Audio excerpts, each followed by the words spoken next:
myself and with my teammates to try and get a result here. And there's actually a few big teams here that have come with some good firepower, so it's going to be some tough racing. It's not going to be easy. The prologue is really important because I feel the GC doesn't change a heck of a lot after, and the only way you can move up really is the time bonuses, and I actually did quite well with the time bonuses last year, so yeah, if I have a good prologue, try to get a bit of a buffer and go try to pick off some of those time bonuses. Last year we did well in the prologue. We had 5 in the top 20. I hope to do the same again, and hopefully we can get Dylan up for a win in the prologue, and we just have to wait and see. Everybody's looking forward to end the season well, so we're going to try to make something nice out of here. We got some fast guys, but I think everybody brought their fast guys here. Yeah, the strategy, of course, is always to try to win the race, but it's a hard race. It's always a sprint stage. It's about the prologue and bonus seconds. So yeah, we have to see after tomorrow how is the standing, and then we have to make a tactic for the race. We have 2 Israeli guys who are also quite fast, so yeah, it will be an exciting race, and I'm looking forward to the next week. Last year I've been 2 times second, 2 times third, 1 time fourth. Never win a stage, but win the GC was better. But we go for the same goal. We try to make a good prologue. Then we're gonna see the strategy for the next days.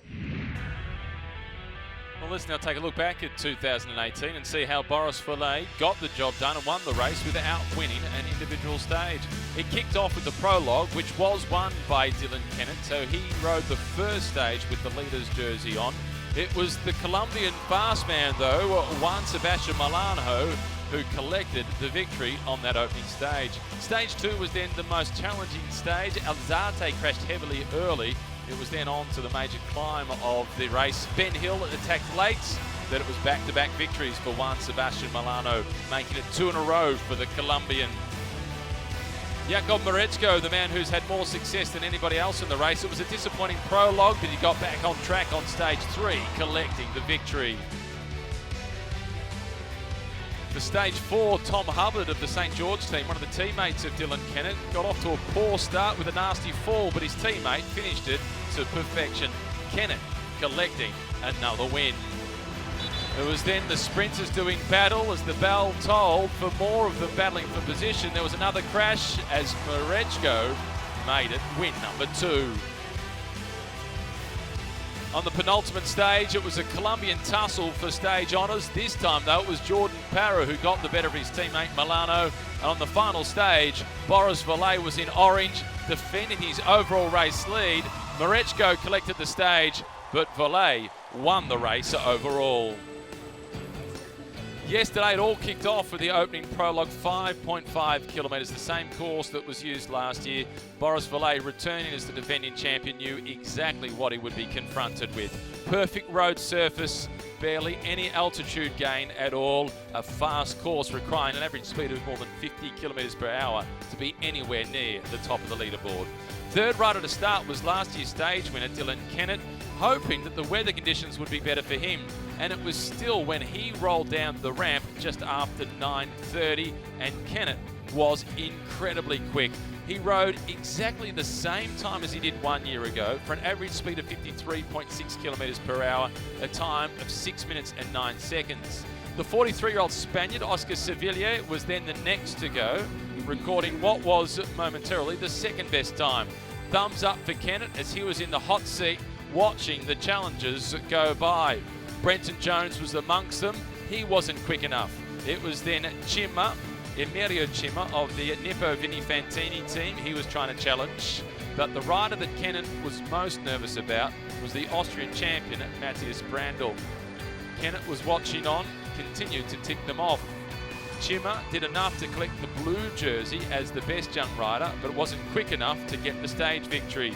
As the big Austrian, the 5-time national champion, was sprinting to the line, it was always going to be close. It was quick enough for Brandl, 6 minutes and 7 seconds. 2 seconds to the better of Kennett's. It was then just Boris Follet, the defending champion, to come, and he crossed the line 13 seconds off the pace.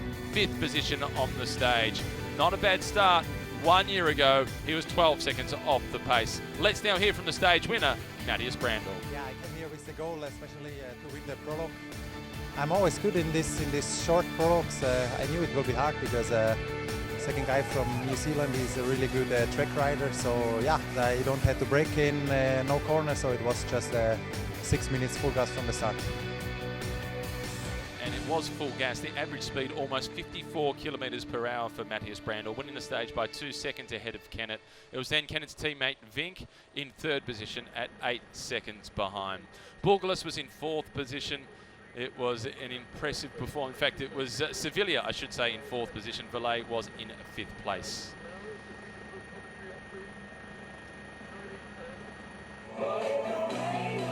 Before today's stage got underway, opening ceremony with some cultural acts to welcome riders from all around the globe.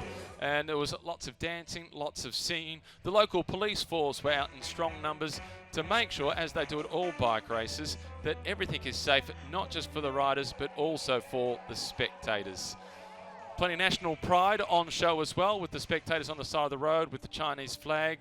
The police not just by the side of the road, but also out on the course with the motorbikes on a road surface that is ideal for racing.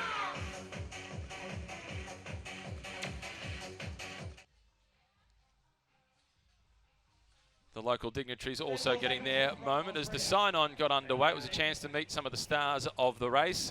Bourgelas, one of the contenders, and in the red jersey, Bei, the leading Chinese rider, certainly a man to watch. Kennett in the green jersey after having finished second on yesterday's stage. The Colombian team in blue, they've got cards to play, particularly on stage 5. Chima, number 61, his brother, number 62, a stage winner this year at the Giro d'Italia. The Bourgelas BH team, they won a stage this year at the Volta a España. The Androni team with 2 cards to play in the sprint finishes, particularly Palucchi, number 12. He is a fast sprinter. So too is number 35, Brenton Jones, signing on. The race leader, Matthias Brandl, strong time trialist, but how can he sprint? We'll find out later on this afternoon. Number 3, Boris Valet. He is the defending champion, and he is out to try and hold that title. My aim is to maintain the lead as the best Chinese rider, not just today, but for the whole race. Well, firstly, get to the stage upright, and then we'll see how we go in the sprints. Yeah, if there's no breakaway before the intermediate, we'll have a crack at that, and obviously stage win would be nice. So yeah, we'll just see how the race pans out, but it'd be good if we could get away with doing the work, doing no work this stage too. Let the leaders jersey do all the work. So yeah, no, it should be a good stage. The objective in the competition, I think, take the jersey yesterday and arrive in the last stage with this jersey. The last year, I take it at home this, and I think this year. Yeah, I'm feeling pretty good, and of course the goal is to keep the jersey. It will be hard as there are a lot of bonus seconds up on the road. Maybe not the best sprinter, but we try our best, and our goal is to be in the end again in the jersey. Here's the course. It's 88.8 kilometres for stage 1. It's the Wuji Binhu circuit. There is barely any climb of note. In fact, the course graphic, you can see the maximum altitude on the stage is just 35 metres above sea level. Importantly, it's those 2 intermediate sprints. The first one coming after 41.2 kilometres, the second one 66 kilometres into the stage. And then at the stage finish itself, the time bonuses, 3 seconds for the intermediate sprints to win, 10 seconds to win the stage. That can be the difference as to who wins the race overall. At the stage start, the orange jersey for the race leader with Matthias Brandl. The gun firing to get them underway. The stage started just a few moments ago, and it was an aggressive start. Didn't take very long at all for the first attacks to go. In fact, as soon as the race got started, the first attack went off the fronts. Unlike a lot of races where there's a neutral start, they roll out for a few kilometres and then the flag comes in. This was a stage where as soon as they rolled out from the start, the racing was on. Tom Hubbard, the rider in the pink colour, sitting at the front for the St George team, followed by the green jersey of Dylan Kennett. Quite flying in the face of what Dylan Kennett said in that interview just a moment ago, where Dylan Kennett said that they would be riding in a position to look to see the Israel Cycling Academy team do most of the pacemaking and not do much of the work themselves. Well, right at the very beginning, it's the St George team at the front doing a fair bit of the pacemaking. The Kunbayos Sport Continental Cycling Team, the first team to launch an attack to try and get themselves off the front.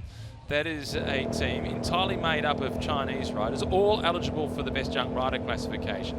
None of the riders on that team having won a race yet in their career. So good to see them make such an aggressive start to the race and let everybody know that they're not intimidated by some of the bigger names nor the bigger teams in this race, and they are going to have an impact on the final outcome at this year's Tour of Taihu. And the good news for them, in some respects, as this attack has caught the attention of many of the big teams in the race. The Burgos BH team in the purple-orange colours, quick to try and respond and go across to that move. And then the Colombian under-23 champion there sitting in second position in the blue colours. This is Harold Tejada. He's the current Colombian under-23 road and time trial champion. And next year he makes a big step up. He joins one of the biggest teams in the world. Next year he'll be riding for the Astana squad. It's a 2-year contract for him across at the Astana team. And he'll be joining his compatriot Miguel Angel Lopez, who is affectionately known as Superman. Superman Lopez, who has been a podium finisher in both the Volta a España and the Giro d'Italia. Number 1, this is Thomas Degan from the Wanty Group Goubert team. He's a teammate of Boris Valle, who is the defending champion. Valle wears number 3 this year.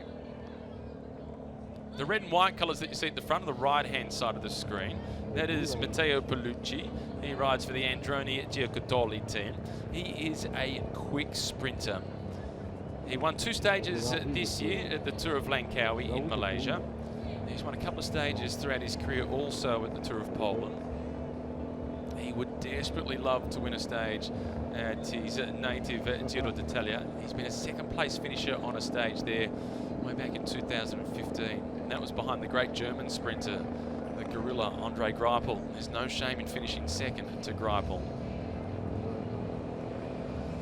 Pale blue colours at the front. This is Remy Rocher from the Delco Marseille team. This is the team of Brenton Jones, who is a big chance to win the stage today, Brenton Jones. He's had a fair bit of success, Brenton Jones, in the second-tier races. The races throughout Asia and also just the next step down in Europe.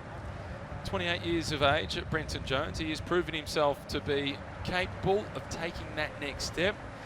Just needs that opportunity.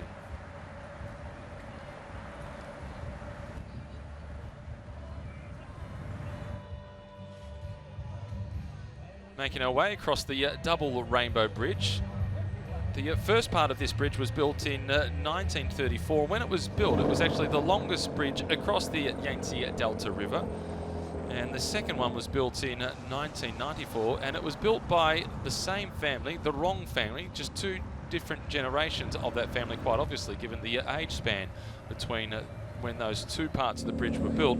But it is quite a story, isn't it, between the bridge being built, one part in 1934, the other one in 1994. They now make their way into the Yangtze Zoo Park. This is a stunning park. This is the first gate that they make their way through. The park is also known as Turtle Head Island.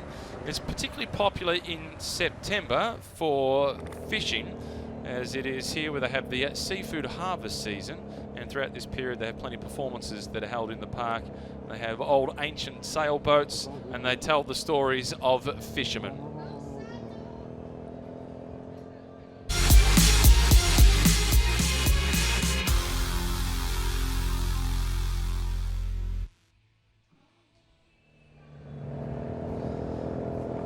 Just inside 85 kilometres remaining, early stages of the opening stage in the Tour of Taihu Lake. The purple colours at the front. This is Angel Madrazo, one of the biggest names in this year's race. A stage winner at the Volta a España this year.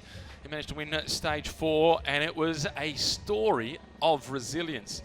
He was in a breakaway group of 3, and there is no question he was the weakest rider in that breakaway group of 3.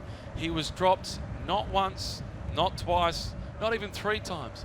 He was dropped by the breakaway 4 times. Somehow he fought his way back on each occasion and managed to win the stage. the breakaway with him on that occasion was his teammate Jetzer Bol, who ended up finishing in second position.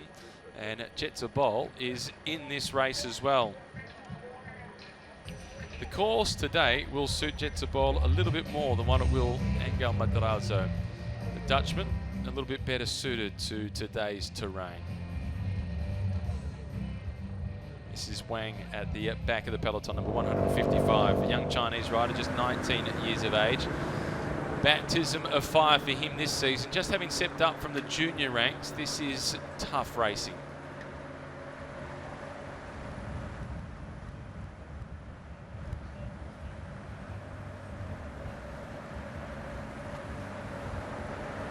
Peloton still making its way through the One to Zhu Park.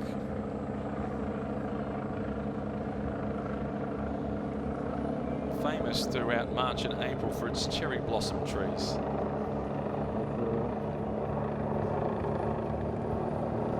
A similar scenario to what we saw on this stage last year. Lots of aggression really early in the stage, but so difficult to get a breakaway off the front. And part of the reason it's so difficult to break away on this stage is because of how good the road surface is.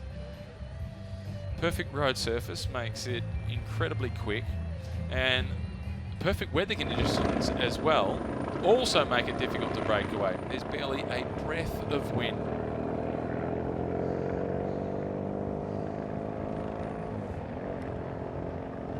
Delco Marseille team really aggressive early on in the stage.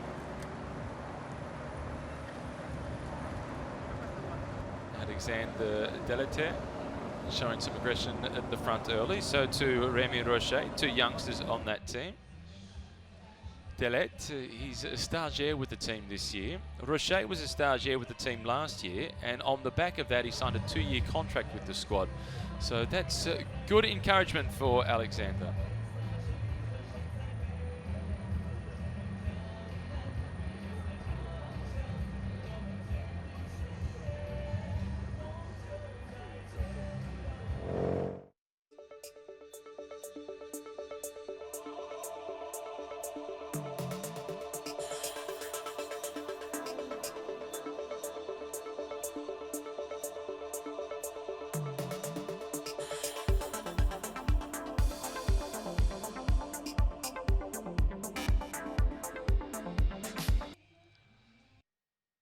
Stage 1 of the Tour of Taihu Lake, the leader's jersey that sits on the shoulders of the Austrian time trial specialist Matthias Brandl.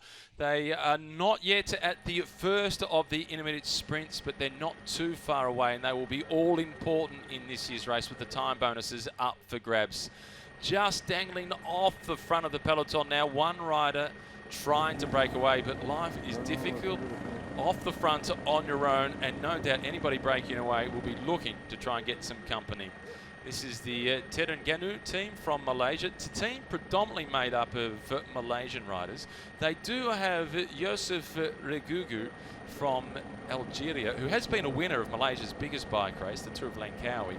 But importantly, Regugu previously rode for the Dimension Data team. Twice he's ridden the Volta de España, and he's the Mr. Experience on that team to try and support the young Malaysian riders on that squad, share his experience with them, and help them make the step up to the next level.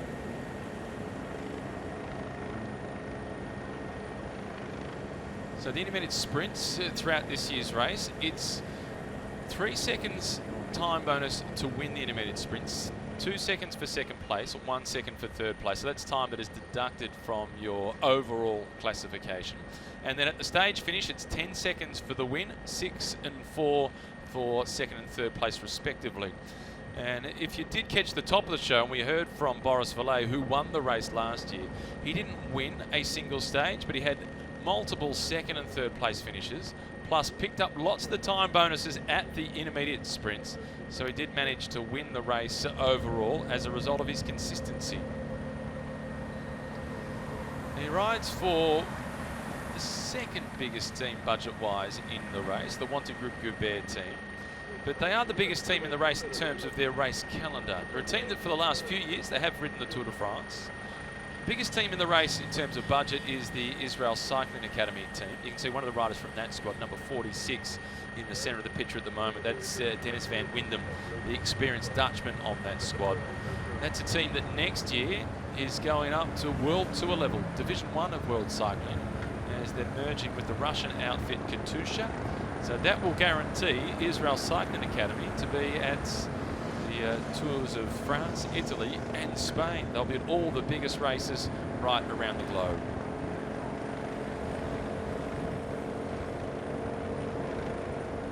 Moments calm in the peloton, but that doesn't last for too long, as once again the Kunbeo team goes on the attack in the light blue colours.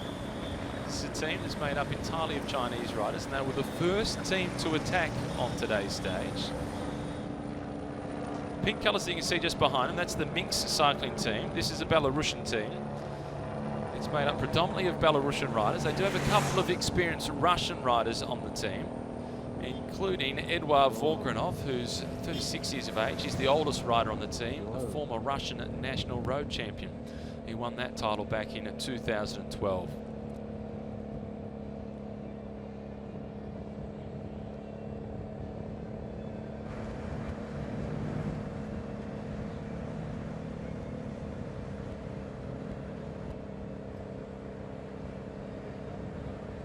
Giant team, you can see just with the hand signal there, trying to indicate let's all work together. If we can start to roll through, we might be a chance of building up a little bit of momentum. This is the Chile Pearl Dike that we're now getting a chance to take a look at. And this covers some 10 kilometres or so along this lake. It's a key entry point to the Grand Buddha at Lingshan from the centre of Wuxi city. And as is with a lot of the case of Wuxi itself, based by the water, it's a really peaceful setting, and a little walk out along that boardwalk is a nice romantic spot for tourists to be able to go and visit.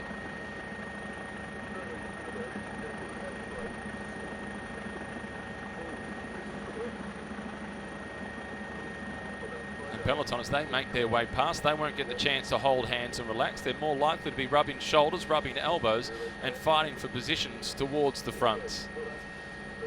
Delco Marseille, once again, finding themselves trying to get off the front. They've got a clear strategy here. As a team with one of the big sprinters, in fact, they've got two good sprinters, Delco Marseille. They have the Australian sprinter Brenton Jones and the Italian Iluli Filosi. They're keeping those two guys sitting back in the peloton, not doing too much at the moment, but continuing to put their two young Frenchmen into the breakaways to let other teams do the chasing, wear themselves out, and then they'll look for their two sprinters once they come down to the back end of the stage.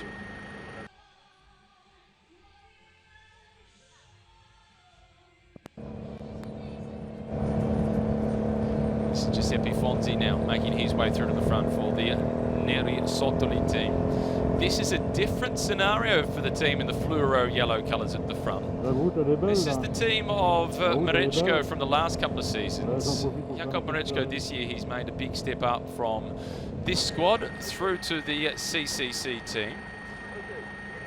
The first of the intermediate sprints is still just on 11 kilometres away. So the breakaway's trying to get themselves off the front to look if they can pick up some of the time bonuses for those intermediate sprints.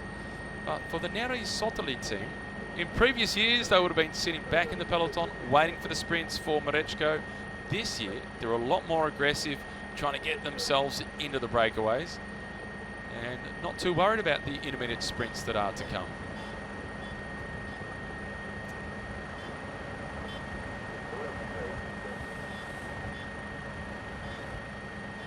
Vinny Fantini, that team is also up towards the front. You can see the pink colours just drifting back on the right-hand side of the road. They'll be looking for the blue jersey of Emilio Cima.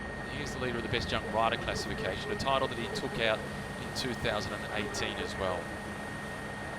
He's also got his brother on the team, Damiano Cima. Damiano is the older of the two, at 26 years of age. Emilio is 21, making him eligible for the Best Young Rider classification.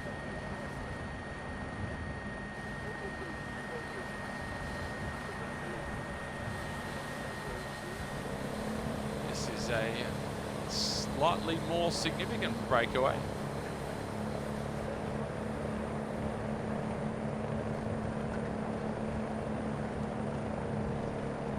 So difficult on such a fast course for anybody to be able to open up a gap. This is Kimbo Bridge that the peloton is now making its way across.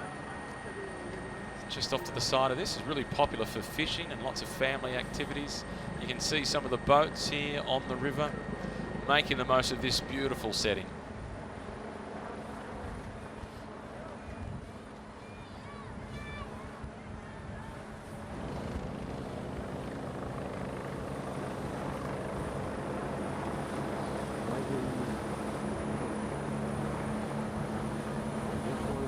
The white colours that you can see at the back with the Ningxia team, it's a team that's kind of merged from another team last year, but that is the squad with Georgios Bouglas.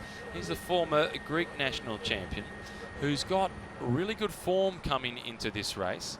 A stage winner earlier on this year at the Tour of Taihu Lake, as he was last year, and he was 4th on this corresponding stage 1 year ago. And he's one of the riders that I've marked down with the green highlighter pen as a potential winner of the stage today. This is Taihu City that we're now getting a chance to take a look at. It's been significantly revamped, as Taihu City is believed to have been the capital of Wu State for 30 years, from 514 to 484 BC.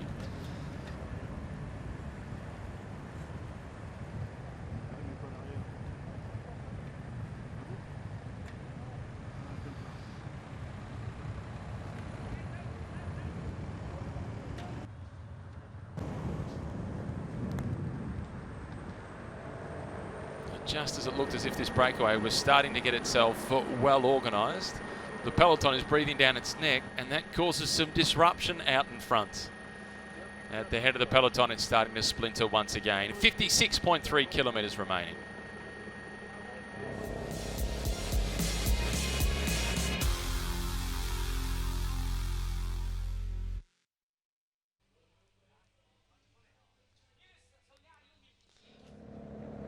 More riders bridging across, and the good news for this breakaway is the rider with the white helmet on in the blue colours is from the strong Colombian team, Medellin, and that is one of the squads with the best lineup in this year's race, certainly on paper at least. Big figure that you see in the white colours off to the right-hand side, that is Alexei Shnerko, big Belarusian, strong sprinter. 4th recently in the stage of the Tour of China 1.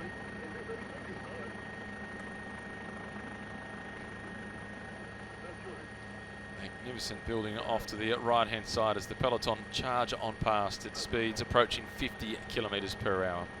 In fact, the individual time trial, the prologue yesterday, was so quick that the rider finishing in 32nd position on the stage, which incidentally happened to be Declan Irvine from the Novo Nordisk team, had an average speed of exactly 50 k's per hour. So even if finished 32nd on the stage yesterday, you had to average 50 kilometres per hour. It was frightfully quick.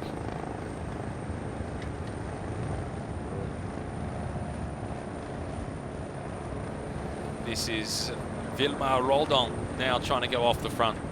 The experienced Colombian, former national champion of Colombia from back in 2011. And 2 riders from the Novo Nordisk team trying to go off the front. This is a team that is made up entirely of type 1 diabetics. It's Umberto Poli, who was the first to try and go. He's joined by Charles Plenet, the Frenchman on that team, who rode pretty strongly against the clock yesterday, incidentally, Charles Plenet. Finished in 17th position, just 24 seconds off the pace of Matthias Brandl.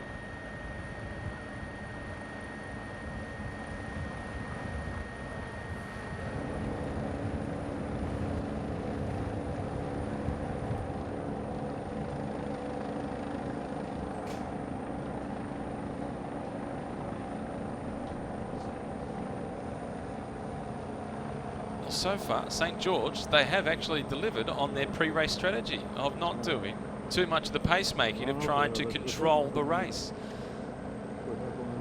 we did see them at the front early with Tom Hubbard protecting the green jersey of Dylan Kennett, but ever since then they've just watched all these attacks continue to go off the front and banked on the fact that the stage is going to be so quick that it will be nearly impossible for anybody to stay away. So they're just keeping the powder dry, sitting in the peloton, waiting for the intermediate sprint, which isn't too far away.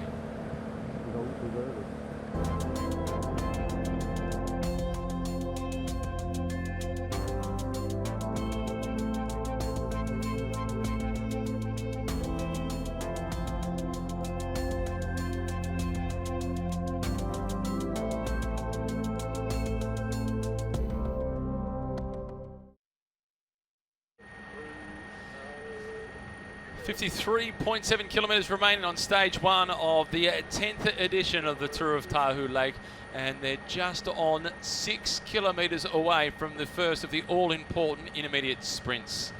If you are just joining us on this race for the first time, the intermediate sprints can make all the difference as to who wins this race overall. Last year, the race winner, Boris Volley, who is back trying to defend his title, did not win a single stage, but he picked up lots of time bonuses at the intermediate sprints. He had plenty of second and third place finishes on stages, and he ended up winning the race by 19 seconds ahead of Ben Dybel from the St. George team. St. George Continental, they've returned. Ben Dybel, no longer a member of that squad, but Dylan Kennett, who rode here with that team last year, winning the opening prologue last year and a stage in a sprint finish. He is back and he is in good form. He finished in second place yesterday. This is Jesus Isquera. Fresh off the back of having ridden the Volta a España, the third biggest race in the world in terms of tours at least. And the Burgos BH team, they had lots of success there. In fact, it was their best performance at that race. They managed to win stage 4. That was courtesy of Angel Madrazo, who's in this race and has been aggressive already. He was one of the first riders to try and break away. He also managed to spend around about 15 or 16 days in the King of the Mountains jersey throughout this year's Volta a España. And the rider who finished second behind him on that stage, also from the Burgos BH team, Jet Zabol, is in this race with him as well.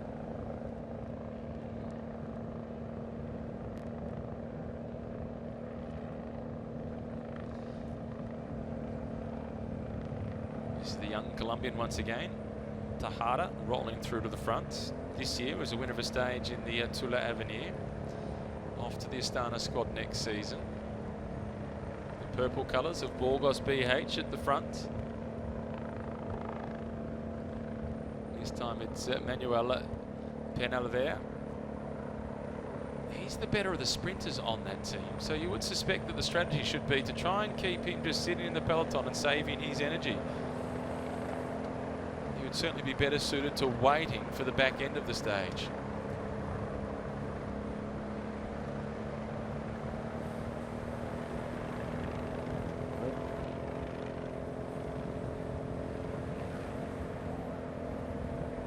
As soon as it looks as if the race is about to come down, somebody else decides to go on the attack. Nobody woke up with calm on their mind this morning. This is the Giant cycling team, once again trying to get themselves off the front. A pretty young team. In fact, a very young team. All bar one of the riders on this squad eligible for the Best Young Rider classification. It's just Gu Bingcheng who's not eligible for that classification. But he's still pretty young himself, 23 years of age, 24 a little bit later on this season.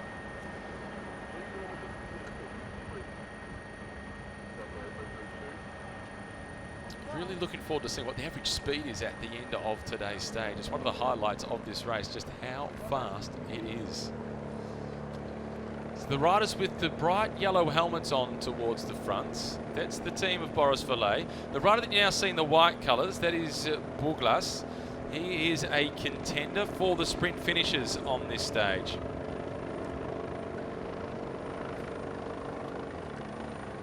He was reasonably good, Buglas, yesterday. He finished in 21st position. He's just 26 seconds off the pace, and he's almost come down. Just a little bit of a touch of wheels. That was with one of the riders from the Novo Nordisk team.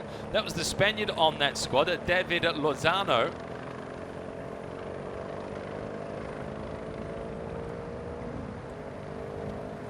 This looks like it's the former under-23 world champion now trying to go off the front. This is Fabio Duarte, who is attacking. He won that under-23 world title a long time ago now. That was back in 2008 that he took out that title, but he is still very much world class.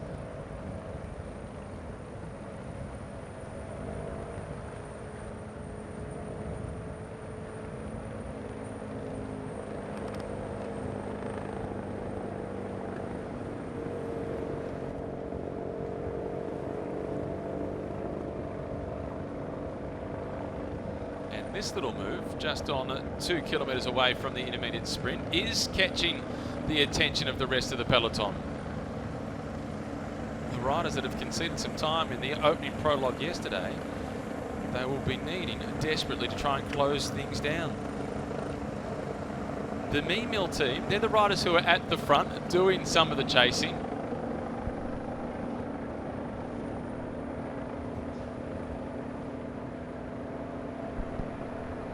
Now it's Wanty Group Goubert who have also come to the front.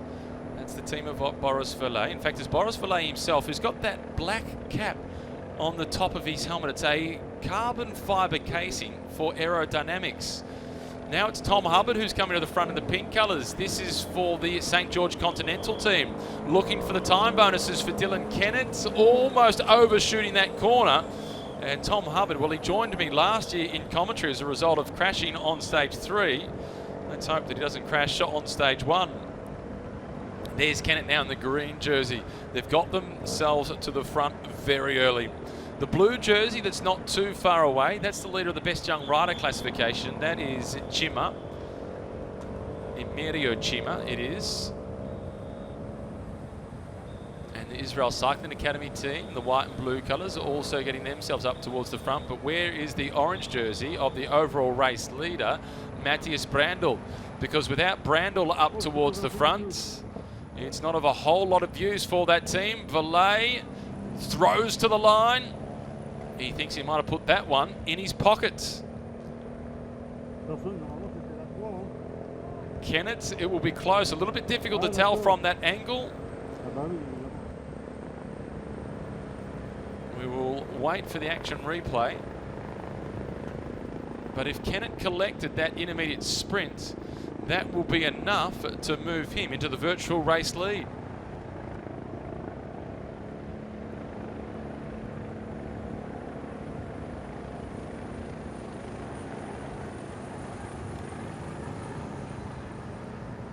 And now is the ideal opportunity to be able to go on the counter-attack. The rider that you can see in the red colours, as we just take another look from the overhead shot, that's Boris Verlet on the left, who is swooping around the outside. It is Damiano Chima who's up the centre. Kennett, I think, might have got 4th and completely missed out. It looks as if Verlet may well have collected it. In fact, it looks like it was Verlet from Damiano Chima and Einhorn in 3rd position and Kennett in 4th place by the looks of that aerial shot. So Kennett missing out on any time bonuses at all. Matthias Brandl tried to get himself amongst it and he was in 6th position. This is the Grand Buddha at Lingshan, and this is one of the great tourist attractions in this region of Wuxi. It carries a peaceful smile on its face, meaning to show compassion. The left hand, the lifting of its right hand implies its ability to relieve suffering, and the left hand implies kindness and happiness. It was built back in 1997. It stands at some 88 metres tall. And the lotus base itself is at 9 metres tall. The statue is at 79 metres. Its surface area covers some 9,000 square metres, which is equivalent to a standard football field. There's confirmation of the time bonuses, so Boris Verlet has now got himself that little bit closer to the leader's jersey. Chima, it was in second position, but it was Damiano Chima, the elder of the two Chima brothers, and Einhorn in third spots. Here's another look at the Grand Buddha.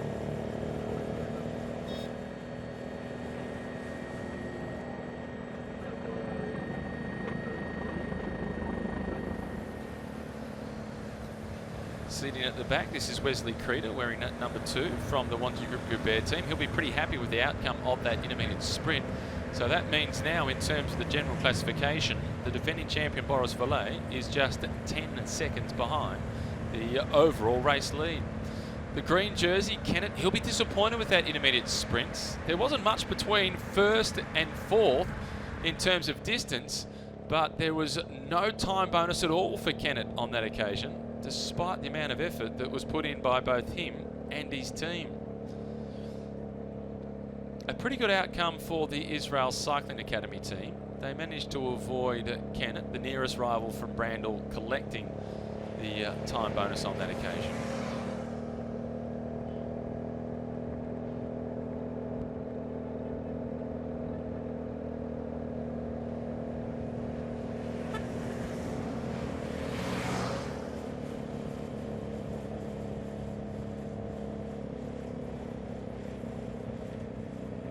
Strong breakaway group, Israel Cycling Academy, and Brony, and also Nandayen in third spot. 3 of the stronger teams in this year's race.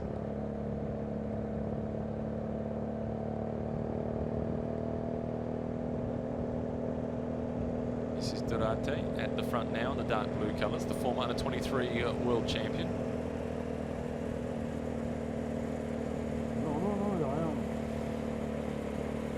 Sprint still to come on this stage, and that is with 66 kilometres covered, so 22 kilometres before they get to that next intermediate sprint.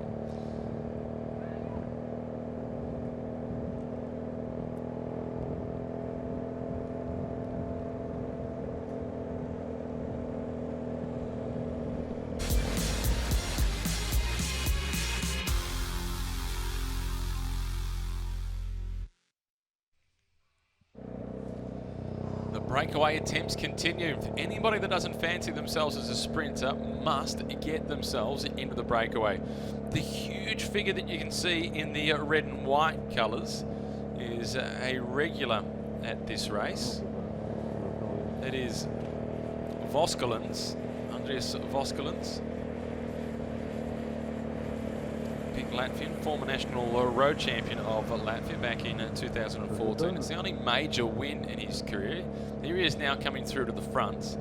He's spent most of his career racing throughout the Asian circuit, and he's been with this team now for around about 4 or 5 seasons.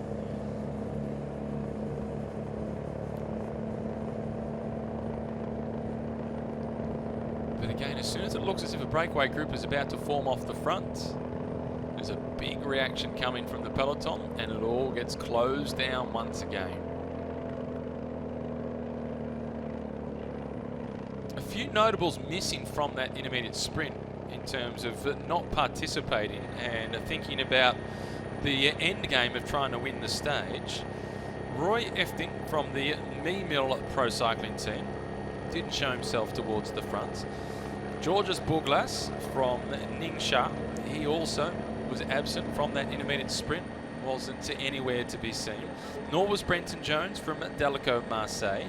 And the Odroni squad, both of their sprinters, Benfato and Bellucci, they were both absent from that intermediate sprint and just focusing on the stage victory. So doing all they can to try and keep their legs fresh for the big one at the end. We can say the same for Nicolas Marini.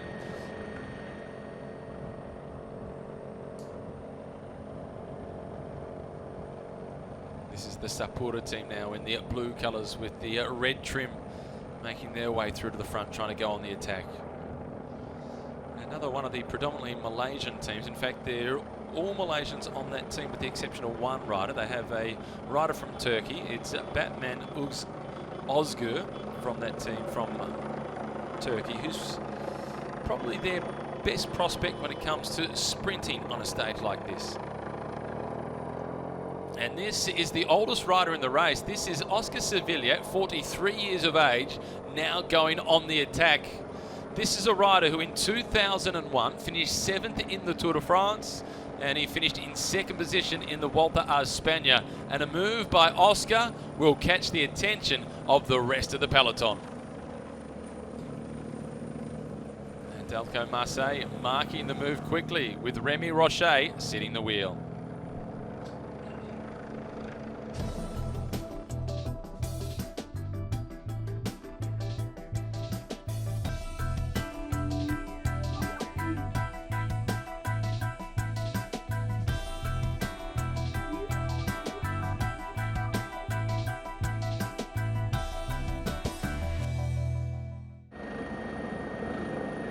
.5 kilometres remaining, and the rider with the biggest CV in the race is on the attack. It's Oscar Sevilla, who is at the front of this small breakaway group, monstering a huge gear. Despite the fact he's 43 years of age, he is a genuine threat in this year's race. 4th on the stage yesterday, and he is trying to tear this peloton apart. And the rider that sits just behind him, that's another Spaniard. That is David Lozano, and he has full respect for Sevilla. He knows exactly what he is being confronted with, and he wants to stick with Oscar. And this is as much damage as we've seen done in the race, courtesy of Oscar Sevilla. We arrived here, the production team, at around about 7 a.m. ready for this race to get started just on 10 o'clock, or just before 10 o'clock in fact. The first team that was here, perhaps 15 or 20 minutes before any other team, was the team of Oscar Sevilla, the Colombian squad. They were the first here, and this is why, because Oscar had a plan. This is Wesley Creeder from Monte Group Goubert. He's got the job to head back to the team car to collect the bidons and any food required for the team, particularly the defending champion, Boris Vallet. If you have just joined us, Boris Vallet will be pretty happy with how the stage is going so far. Vallet won the first of the intermediate sprints, so in the virtual general classification, Boris Vallet now finds himself in 3rd position in the overall standings. In fact, 4th position in the overall standings at 10 seconds behind. He started the stage at 13 seconds behind. He's collected a 3-second time bonus with that intermediate sprint. He moves to 10 seconds behind. This is Remy Rocher now, who's attacking, a small French climber who last year came to this race on a long-term job interview for the Delco Marseille team. The squad was pretty impressed and they signed him up for 2 years. On the attack from Oscar Sevilla, it hasn't quite worked in terms of it being the breakaway to stick at the front, but it's done an enormous amount of damage to the rest of the peloton. Now the Burgos BH team going on the attack.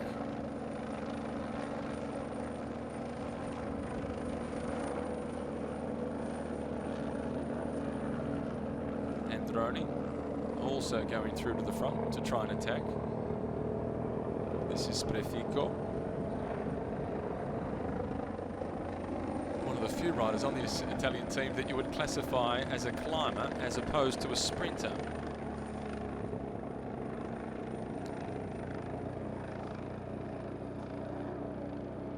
This is the Nippo Vini Fantini team.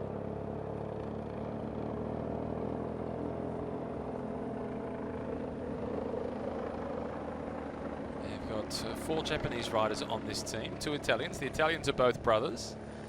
And it is a mix of a Japanese-Italian team, and they get to ride all the big races in Asia and some of the biggest races in Italy. And they currently have themselves wearing the leader's jersey of the best young rider, courtesy of Emilio Cima, a title that he won last year. Kevin Van Milsen, number 4, sitting down towards the back of the peloton. He'll be needed somewhere near the front of the peloton in the not too distant future. The next to the intermediate sprints is just on 15 kilometers away.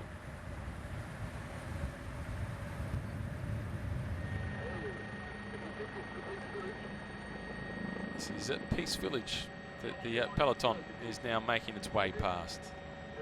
Just at the foot of the Grand Buddha. Plenty of fruit trees as well. Chance to come and pick the fruits. Enjoy the spot with your family with an outing of picking the fruit, and then you've got it all to take home with you. But there's no peace in the peloton at this sort of speed. The pace is on.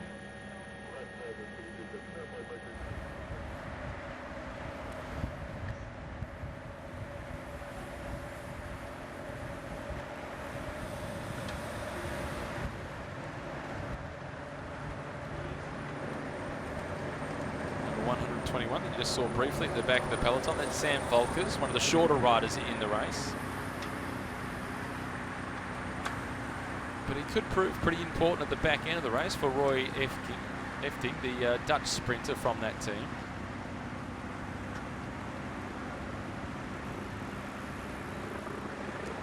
Number 12, this is Walter Vargas. Strong time trialist. In fact, he's the former Colombian national time trial champion. He won that title back in 2016.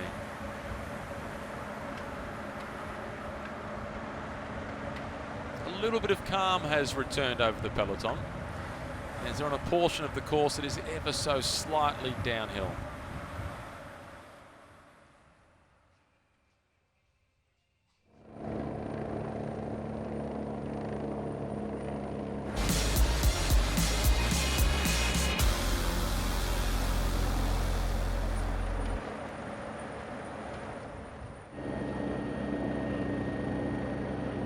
The rider from the Novo Nordisk team trying to attack. That looked like it was the Frenchman, Charles Planet, who's trying to get himself off the front. He was pretty strong yesterday in the opening prologue, 5.5 kilometres around Wuxi. And this stage of 88.8 kilometres is going quickly. The biggest impact that we've seen on the race so far has been courtesy of the attack by the oldest man in the race at 43 years of age, Oscar Sevilla. There are plenty of riders in this race that are just 19 years of age, so Oscar is old enough to be the father of quite a few of the guys in the peloton. This is Nan Hubei, which are now getting a chance to enjoy the architectural structure of Tang Dynasty, and the distinctive architecture is similar to the housing style of Nare City in Japan, the river that flows around the village to irrigate it. This village is not too far away from the Grand Buddha, which we had a chance to see earlier on. You can see that distinctive architecture just off in the distance, very familiar to what we do see throughout Japan. And this is the young under-23 Colombian national time trial and road race champion. This is Harold Tejada, who is now on the attack. So the Colombian team, they're here with a clear plan to try and really light the race up.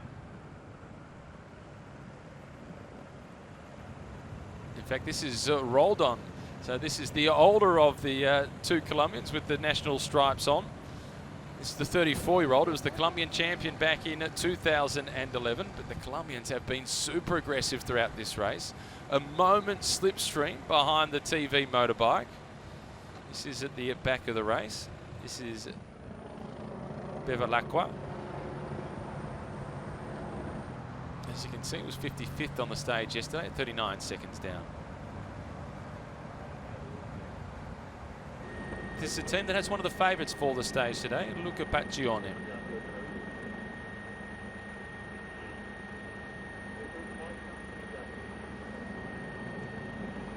Well, Roldon will like the fact that he's been able to break away, but he won't like that he's broken away by himself. He'd much rather have a little bit of company.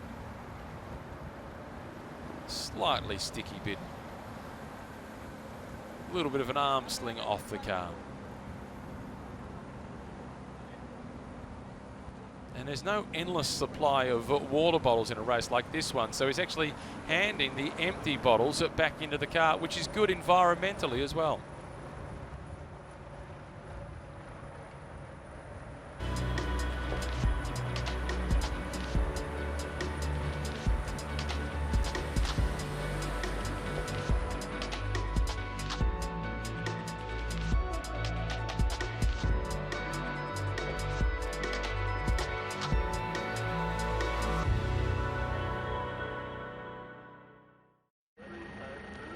Stage 1 of the Tour of Taihu Lake, 33.8 kilometres remaining. They're 11 kilometres away from the second of the intermediate sprints. The orange leader's jersey, that sits on the shoulders of the former world hour record holder, the big Austrian time trial specialist, Matthias Brandl. At the first intermediate sprint, the riders from the team that are at the front of the peloton now from Wanty Group Goubert were delighted with their team leader, Boris Valet, who has a slightly different helmet on to the rest of his teammates. Valet has the black helmet on.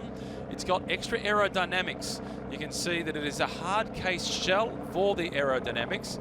Makes it a little hotter, but it makes it a little quicker. He won the intermediate sprint. He's now 10 seconds away from the overall race lead. There's a mechanical problem on the side of the road for Liu. He's a former stage winner at the Tour of Korea. In fact, in 2017, Liu spent some time with the Mitchelton Scott Continental team, the development squad for the Mitchelton Scott team that we see at the Tour de France, Tour of Italy and Tour of Spain. And he's now 30 years of age, one of the most experienced riders on the Chinese circuit. He's certainly the most experienced rider on this team. And that change of bike, a little slow, and at the pace that this race is going at, it will make it almost impossible for him to rejoin the peloton. The good news is it's a fairly generous time delay today, so he should be able to make it inside the time cutoff. Hopefully there's a bit of a convoy for him to be able to get a little bit of a slipstream, and he'll be able to start tomorrow's stage and see what sort of support that he can offer for the rest of his teammates. This is Roldan, who is off the front on his own. The 34-year-old Colombian. He was the national champion back in 2011. His last victory came in Spain, incidentally. That's when he won a stage in the Volta Asturias. Beautiful region of Spain, up in the north of the country. It's a little bit chilly, a little bit wet in Asturias, but it is stunning, and they have fabulous food. He's out to an advantage now of 16 seconds. This is the biggest lead that we've seen anybody able to build up. But the Wanty Group Goubert team, they're not concerned about just one rider being off the front on his own. They figure with the superior numbers back in the peloton, we can take care of this.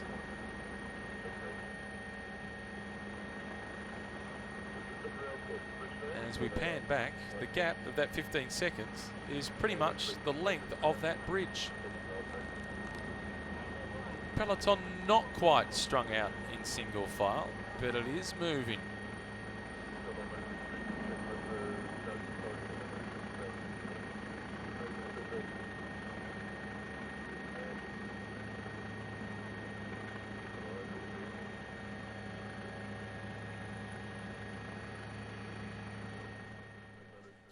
This is now Thomas Hubbard, who's on the front for the St. George Continental Pro Cycling team. They were disappointed with the first intermediate sprint. Kennett, who wears the green jersey after finishing second on the stage yesterday, he finished in 4th position in that intermediate sprint, which was good, but not good enough to get any time bonuses. There was hardly any gap between 1st and 4th, but no time bonuses at all for Kennett, so he still finds himself 2 seconds away from the leader's jersey. The good news for Kennett is, though, if he wins the next intermediate sprint, that moves him into the virtual race lead. But on the stage finish, there is a 10-second time bonus to win, 6 seconds for second place, and 4 seconds for third place. Roldan still on his own. Wimar Roldan riding all by himself out in front, and that is very much to the liking of the Wanty Group Goubert team. The only team in this year's race which rode the Tour de France this year. You can see the rider in the orange jersey with his right hand up to his ear. That is Matthias Brandl. He's having a conversation back with his team car, whilst also having a conversation with the defending champion, Boris Valet.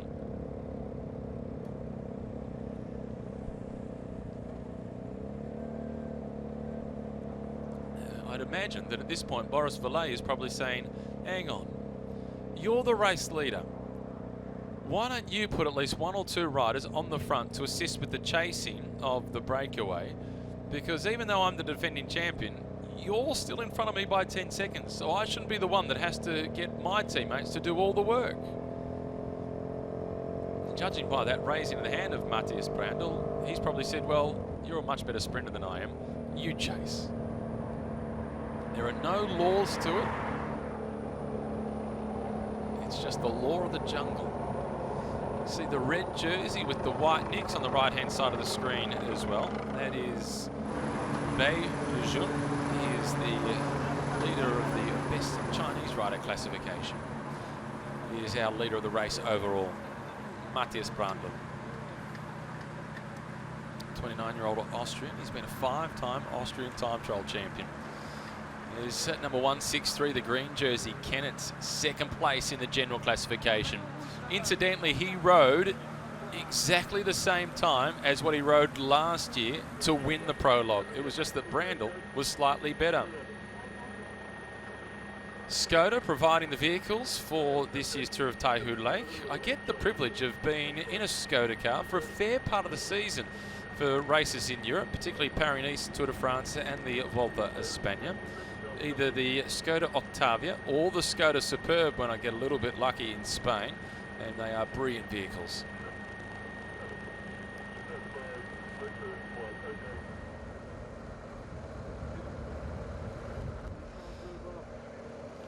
And Roldan continues to build up his advantage. Now out to 32 seconds with 28.9 kilometres remaining, with a cheeky look across the shoulder.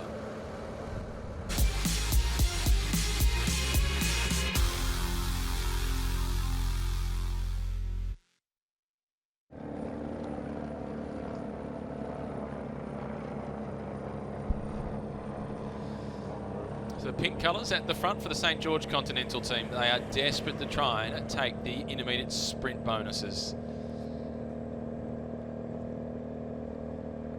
The big challenge for Dylan Kennett to try and win this race overall will be stage 5. Last year, that climb that we will see on stage 5, that came on stage 2. And Kennett, he lost contact the second time over that climb. He ended up finishing 27 seconds off the pace at the end of the race in the overall classification, but he was still inside the top 10 in the general classification. He'll be hoping that his climbing has improved a little bit. But his team manager, his sports director, Brett Dutton, he's spoken quite openly about Kennett's lack of desire to train. But he's hoping that he can get him motivated and part of the Kiwi team for the Olympic Games next year on the track. Well, at the moment, as they stand, this man here, the former Colombian national road champion, Wilmar Roldan, is the virtual race leader. He finished 25th on the stage yesterday, 27 seconds behind the race winner, Matthias Brandl, and is now 30 seconds ahead on the road. Still, if the race ticker lines up with the race handbook, we're just inside 5 kilometres away from the second intermediate sprint. Number 34 at the back of the peloton. This is Felosi, the big Italian sprinter from the Delco Marseille team.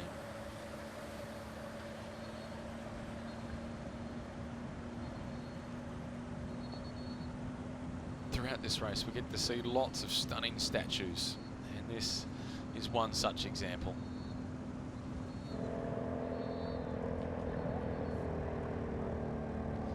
One of the disadvantages for the 1-2 Group Air team, and they had this same disadvantage last year, it didn't stop them from winning the race overall, is that they only have 5 riders in the race.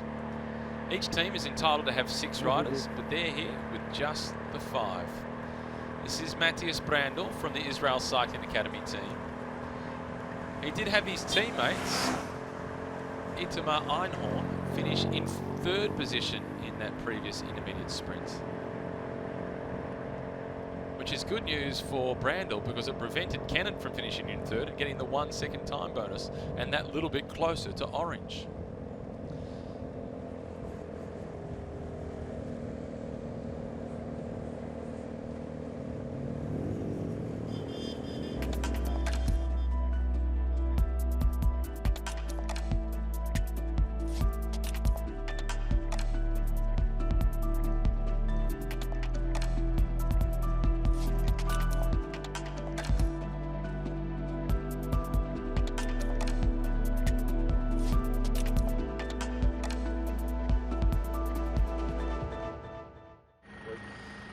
One sole leader with 26.2 kilometres remaining, and it's Roldan of Colombia who holds on to a 32-second advantage, which puts him into the virtual race lead, having finished yesterday's stage in 25th position at 27 seconds off the pace.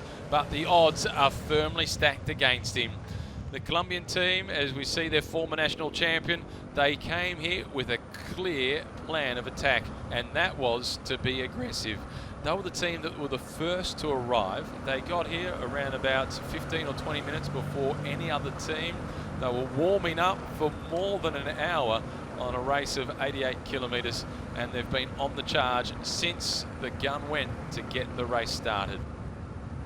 They don't have any real notable sprinter for this race, so they certainly do have to be aggressive, and they really will be looking forward to stage 5, which is the only stage with any real significant climb.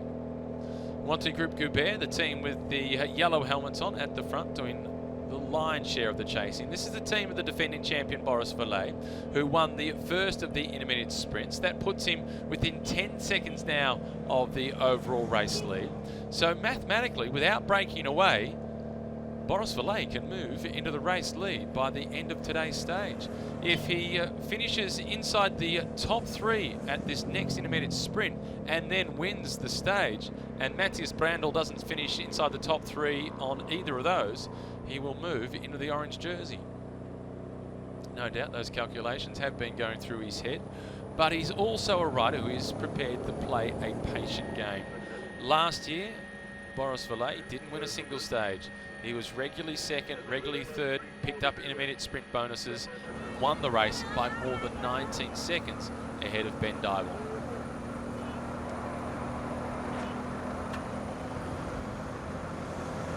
I must confess, I didn't anticipate that we'd see an individual breakaway go out to the tune of 30+ seconds.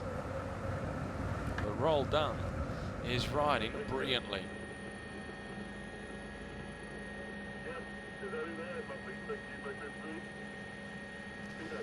Today's stage, it's the Wuji Binhu circuit, 88.8 kilometres. 2 intermediate sprints along the way. One of the great things about the Tour of Taihu Lake is the short stages, and we've seen throughout the Tour de France of the past few years, the short stages have been the most entertaining stages.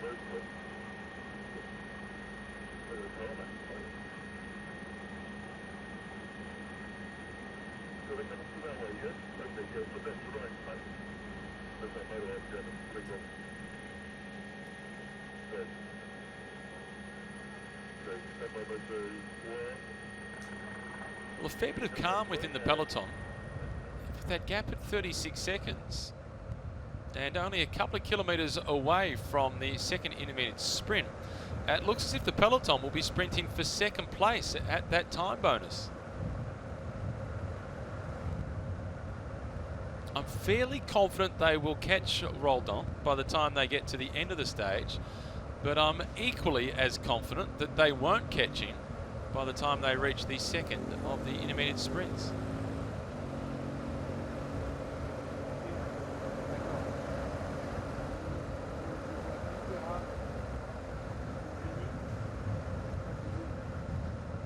He is riding incredibly strongly, and it's so difficult on these wide open roads. The good news is the road surface is perfect. He goes through the intermediate sprints, well clear of the peloton. They're now 30 seconds behind. They start to wind up the sprint. This is the Novo Nordisk team now at the front. They're trying to get involved. This is for Charles Plenet, the Frenchman. The pink colours now at the head of the peloton. That is for the green jersey of Kennett. Kennett opens up the sprint early. Boris Valet with his teammates, they're trying to get in amongst it. Kennett in green collects second. So that moves Kennett into equal first place in the general classification. He is locked together with Matthias Brandl.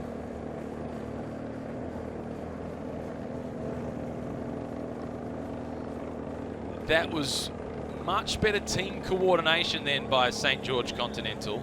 They didn't rush to the front. The previous intermediate sprint, they looked a lot more rushed, a little panicked if anything. And now there's a quick move from Wanty Group Goubert.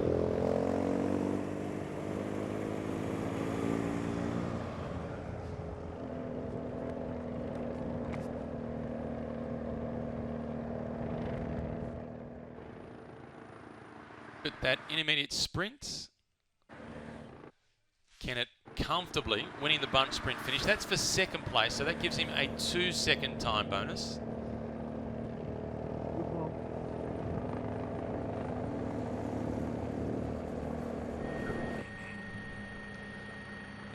And it was Kennett's teammate, Blake Quick, in third position, so he was second from that group. It was then the Norwegian, Tronsten, in third place from the peloton, putting him in fourth position, so no time bonus for him. So Roldan collecting the 3-second time bonus, Kennett the 2-second time bonus, and Quick in third position, a 1-second time bonus. And for Blake Quick, he's eligible for the Best Young Rider classification. So that is also significant in terms of the race for that classification for the blue jersey. Blake Quick now finds himself 1 second away from the blue jersey, which has been worn by Emilio Cimma.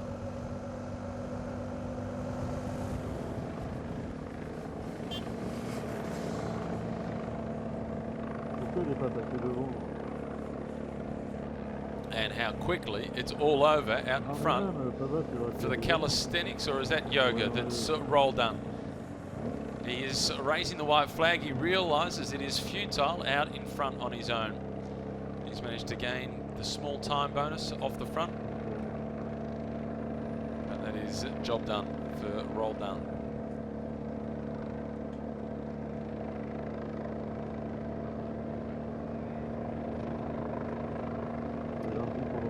So given that time bonus for Dylan Kennett, the 2-second time bonus, which puts Matthias Brandl and Dylan Kennett on equal time in whole seconds. So they're locked together. It then goes to a count back on the 100th of a second from yesterday's prologue. It would put Kennett into the leader's jersey by half a second.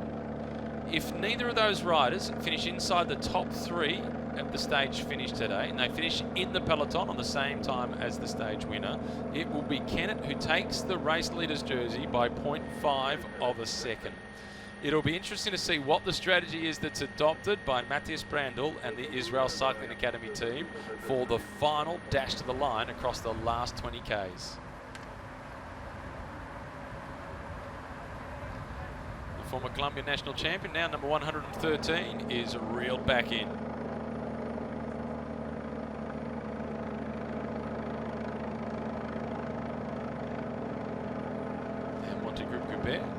Pretty happy with that situation. So too St. George Continental.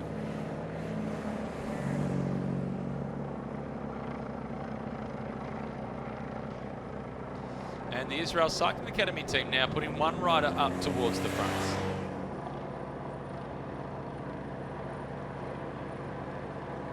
This is Yuval Ben Mosh that they've put up towards the front for that team. That's the team of the overall race leader. There he is in orange. So in the virtual general classification, the man in orange is now a half a second behind Dylan Kennett, who currently wears the green jersey.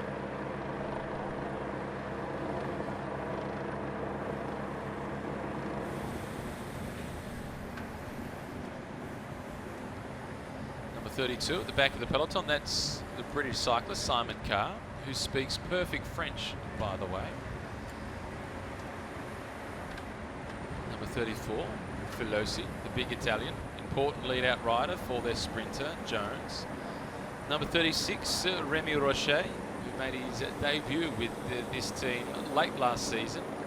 Number 35, that is Brenton Jones, who has not featured in the intermediate sprint, so he's just been saving himself for the final sprint. Not too worried about the general classification, just focusing on the stage victory.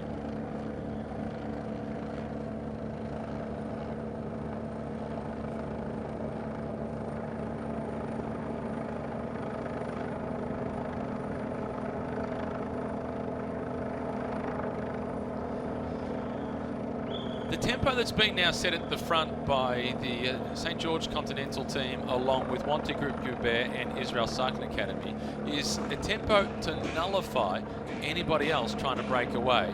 So they can then control the race for the final few kilometres and set the pace for their sprinter in the hope that it's their man who manages to win the stage. And just as we say that, the attacks are on once again.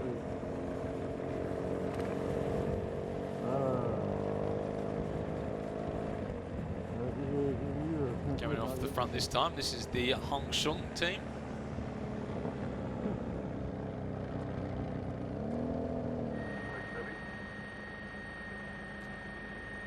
And causing no reaction from the experienced Wanty Group Goubert team. This is a team that is normally launching these sorts of attacks at races such as the Tour de France, as they're one of the smaller teams at that race. So they're the squad going off the front, trying to get a little bit of TV time and making their presence felt. They're in a completely different position in this race. They're one of the bigger teams. They've got the defending champion, so they're just setting the tempo. They think breakaway group of 3, we can control that. The blue colours of the Hong Kong team. This is a young, inexperienced team looking to gain from racing against some of the very best in world cycling.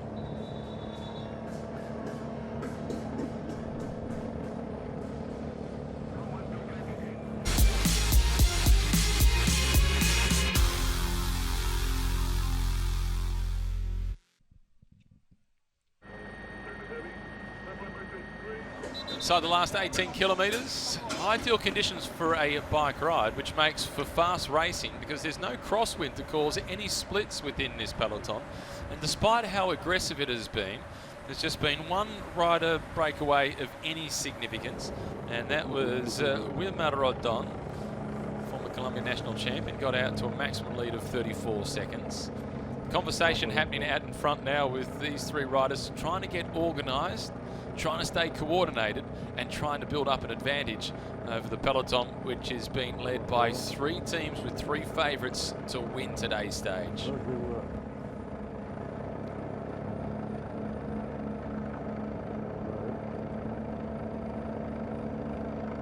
The look across the shoulder either brings good news or bad news, and on this occasion it's bringing bad news. And you can see the bowing of the head of the rider in the blue colours from Hong Kong.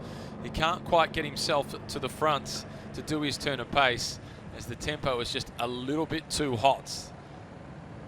He's done well to get into the breakaway at all, but he's struggling really to contribute. Rider at the front, that is Miao, one of the youngest riders in the race at 19. He just flicks the elbow. He Zhang now goes through. They're doing the best they can to try and get coordinated and work well together. Lei Ching-chun is the rider from Hong Kong in the blue colours now going through to the front. You can see each time he comes to the front, the tempo from this group just backs off ever so slightly, and the other 2 in the breakaway, they don't want to leave him on the front for too long. They know that that will lose their momentum and destroy their chances of spending any length of time off the front.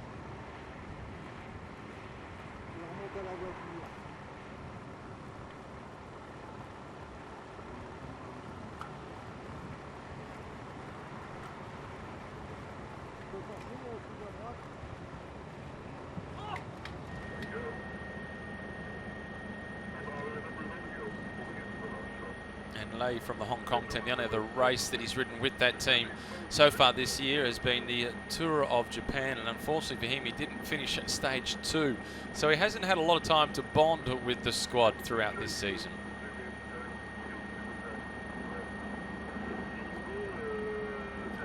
"15 kilometres remaining on stage 1. Israel Cycling Academy setting the tempo at the front for the overall race leader, Matthias Brandl.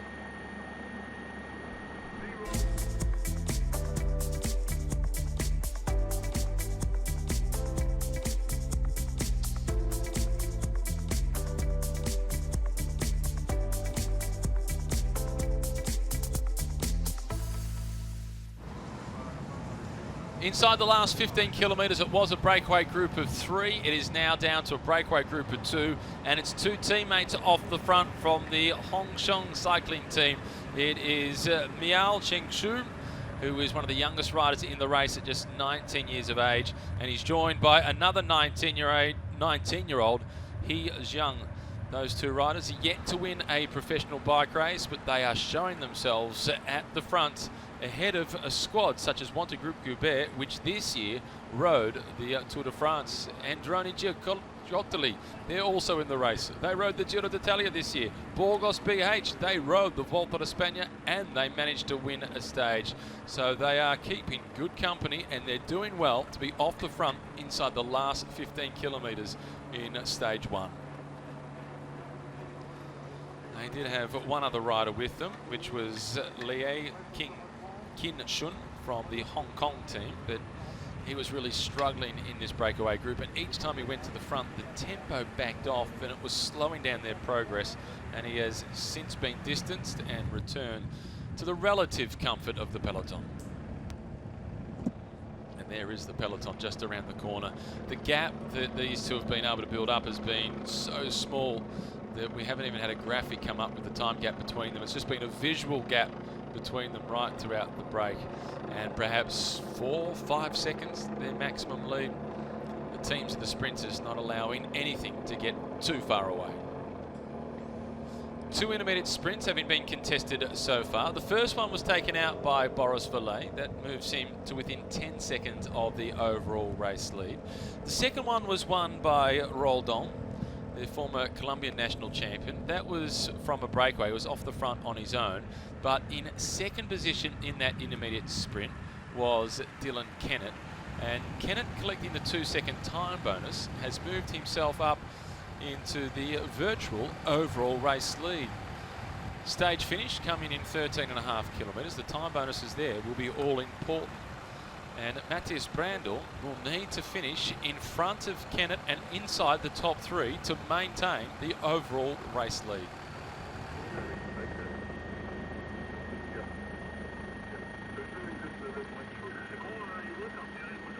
It'll be interesting to see what the strategy is for the Israel Cycling Academy team, whether they do stick with Matthias Brandl for that sprint finish or not. Brandl is the first to concede that he's not much of a sprinter, but they do have a pretty quick finisher. They have Itamar Einhorn, who's joining the team full-time in 2020. At the moment, he's with the squad as a stagiaire, an apprentice. It is a long-format interview with the team, and he was second a couple of years ago in the Israeli National Road Championships. It is an Israeli team, so no doubt the squad would want to support him with a chance to be able to win the stage. And he is a quicker sprinter and a better prospect than Matthias Brandl to be able to win the stage. So I'm looking forward to seeing which one it is from that squad that they really do look after in the final couple of Ks.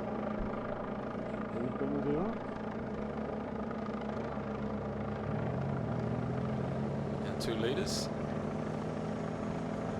Miao and He,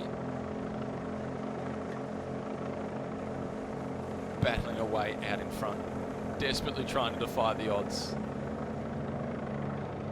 But the numbers and the reality of cycling are firmly stacked against them.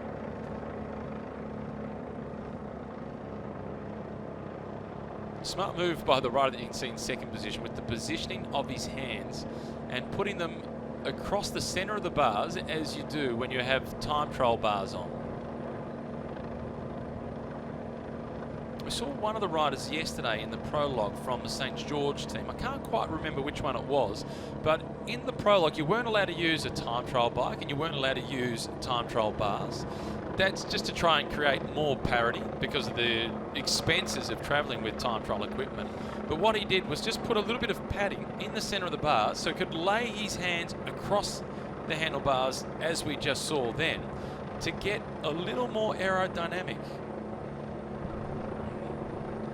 It was a smart move, and once again yesterday the St. George Continental team, they finished with quite a few riders inside the top 20 on the stage. In fact, they had 5 riders inside the top 20. Dylan Kennett was second, Michael Vink was third. They then had Matthew Venovich in 8th position. Ryan Kavanagh was 9th. And Blake Quick was 12th. Solid performance, consistent performance from St. George Continental Cycling Team.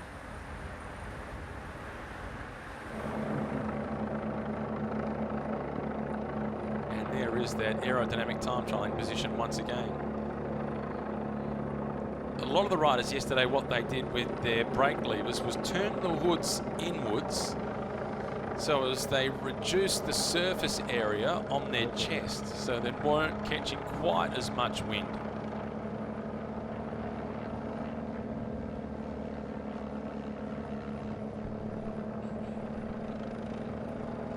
And you can see behind the calmness in the chase of Wanty Group Goubert.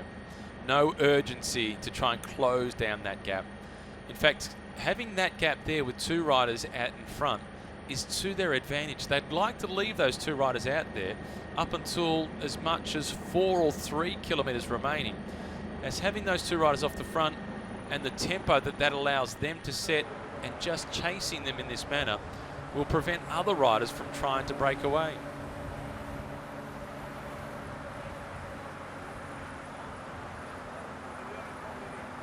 Rear wheel puncher at the back. This is for Tejada, the under-23 Colombian road champion.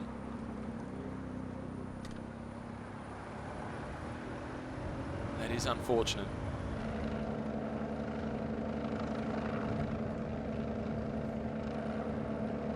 Now, the expression on the face out in front tells the story of the pressure that has been applied by the chase behind.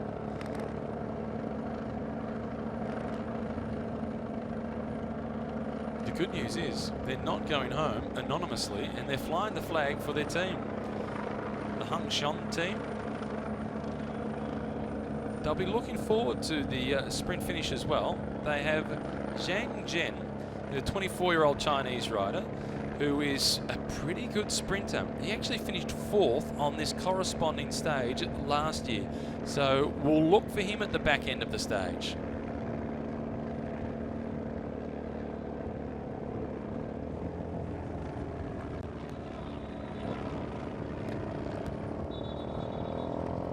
A little bit of a slip of the back wheel as he made his way around that right-hand turn as he was just taking a sneaky peek across the shoulder.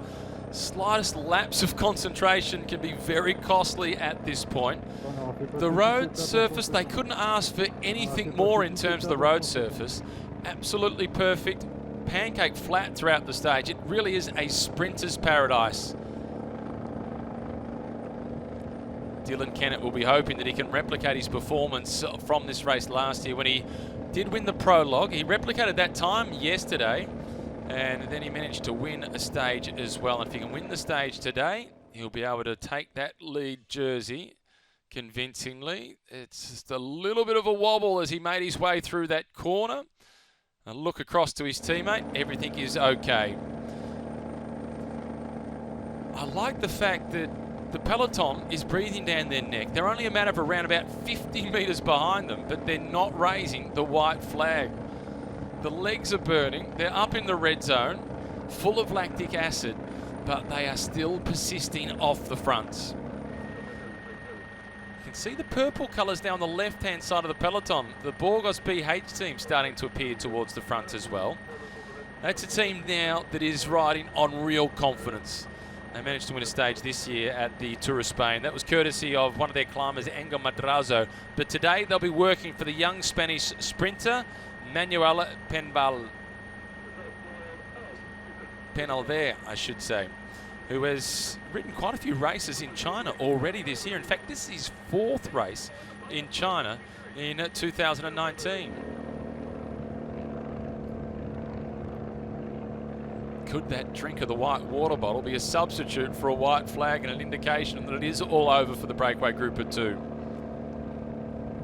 Wanty Group Goubert don't quite want to catch them yet, as having 2 off the front keeps the peloton relatively calm. And calm for Wanty Group Goubert is a good thing at this point.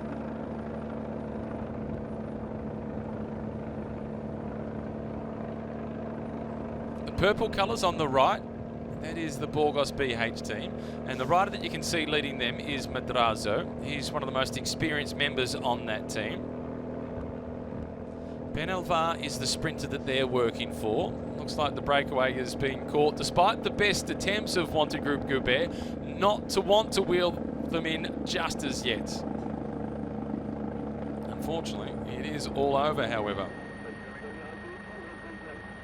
And you can see the team on the right-hand side of the screen in the blue with the white strip around the middle. That's the Giant Cycling team, and they're trying to position Chen towards the front.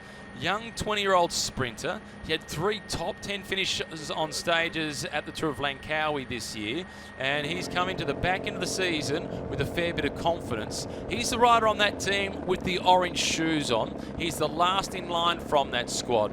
He won't have a huge lead-out train, but he has got a team around him that's got faith in him, and they believe they belong, and they're pushing their way towards the front. That is a real show of a team that is not going to be intimidated by anybody else in that race. The Neri Sottoli team, they've been quiet so far. They've also slotted themselves up behind the Giant Cycling team. They're looking for Luca Baccioni, the slightly erratic Italian sprinter. He could win, he could be disqualified, he could do just about anything. The blue shoes at the front in the middle with the pink jersey on Tom Hubbard. Just setting the tempo that lets him stay there for as long as possible before they use more resources from that squad. He wants to ride on the front for as long as he can, so as once they get into the final kilometre, is at least 2 riders remaining in front of the green jersey of Dylan Kennett. Ominous signs though on the left-hand side of the screen. We can see the dark blue colours of the Colombian Medellin squad coming towards the front. Here comes Jones on the right. Delico Marseille moving up towards the front. So too the white colours. That is the team of Georgios Bouglas, the Greek sprinter, the Ningxia squad. And that is a team that would dearly love the stage victory here. Bouglas was close last year, a couple of top 3 finishes, but this year he also managed to win a stage in the Tour of Taihu Lake. He knows he's got the form and the quality and the speed required to win today. He also has a slight advantage of knowing this course fairly well. He's ridden this race now 4 or 5 times.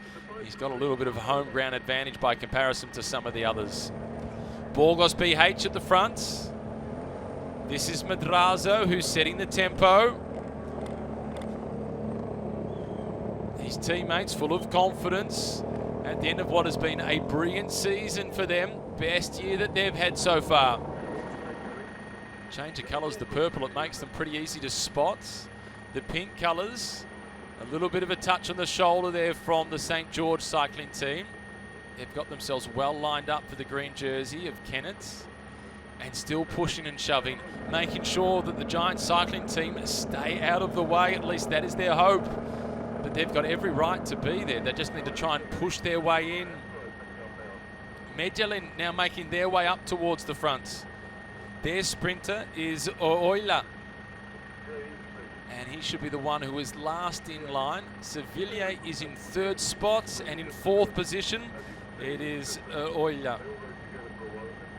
Androni just behind them, but which one of the sprinters will it be from Androni? They've got an embarrassment of riches with Benfato or Palucci, 2 quick Italian sprinters, both having tasted plenty of success throughout season 2019. The tempo now really starting to be raised by the St. George Continental Cycling team. They're inside the last 4 kilometres. They move into track team's pursuit mode. They know how quickly they can cover these last few Ks. It'll be a smidgen over 4 minutes for the last 4 kilometres. And the fight is on for positions. The man in green is the one that they're working for. That is Kennett. The last rider to do the lead out for him, that will be Blake Quick. And Quick, one of the youngest riders in the race at just 19. He was a 2nd place finish on a stage at the Tour of Langkawi this year. He knows he's fast, he's quick by name as he is by nature. And the calling for calm at the front from the Burgos BH team, they still want some control inside the last 3 kilometres. Jetsabol moves up in a 2nd spot, the experienced Dutchman. And Burgos BH, they have complete control at the front. Number 22 is the man that they're working for. Penava, that's their sprinter. The young Spaniard at just 20 years of age, his first season with the team, he now has the responsibility and the pressure riding on his shoulders as being their number one sprinter. The blue and white colours of Israel Cycling Academy, they're starting to move forward, but where's the orange jersey of the race leader? Matthias Brandl, he looks to be getting just a little bit lost in the traffic. The pushing and shoving. Jones, his teammates, they're on the right-hand side of the screen, the left now as we look at it, but he's on the opposite side of the peloton, and he's fighting for the wheel of Chima. He's got himself behind the blue jersey of Chima. That's Inmerio Chima, who's behind his brother, Damiano Chima. Both of them super quick. Jones now moving up ever so slightly. Inside the last 2 kilometres. Almost impossible to get the lead-out train organised. Jetsabol now has himself at the front. Burglas in the white jersey, the former Greek national champion. He pushes himself into the Burgos BH lead-out train. Slots himself into 4th. Israel Cycling Academy, it's perhaps Itmar that they're doing the lead-out for. Itmar Einhorn, he's onto the left-hand side of the screen. Jetsabol now starting to wind up. Penalvar is their man who's still waiting, 3rd in line. It's still a little bit of a pause at the front. Nobody's prepared at this point as they approach the last kilometre. A crash at the back of the peloton, but all the action now is at the front. Boris Verlet is caught a fair way back. He's the rider with the black helmet on. He's waiting for the lead out from his teammates of Wanty Group Goubert. He sits behind the green jersey of Kennett. Kennett has got a little bit of traffic to contend with. He's looking to try and push his way through. His teammates are stepping across. They open up the door to look if the Kiwi can charge. And now he gets a little bit of a free run. Kennett now is starting to come. The sprint opens up. It's the big Latvian who does the lead outs. He's waiting for his teammate to go. Burglas is still sitting patiently. It's Kennett. He's on the wheel of Quick. Kennett is still in the slipstream. Kennett continues to wait. He was second yesterday. He's looking for first today. Burgos is waiting. Now it's Paolucci who goes. The Italians with Benfato. Kennett is challenging. It's Verlet in 3rd. Bennett is on his way. It perhaps is Kennett's. It'll be a photo. He's undecided. Perhaps he's got it. He thinks he has. It's Kennett or Paolucci. Kennett with the momentum. What is certain is he will be the new race leader. And he looks to have won the stage with a perfectly timed throw to the line. Well, even Dylan looks unconvinced.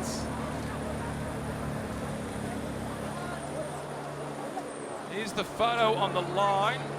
That's, well, it could be nearer the camera with Paolucci. We will wait for confirmation.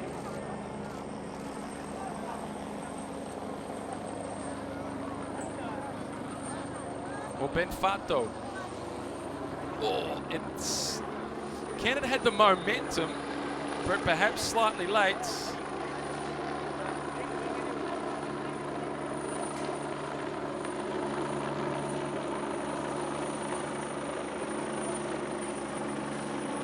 And it looks like it's Marco Benfato who has got there by a whisker. The overhead shot might tell the story.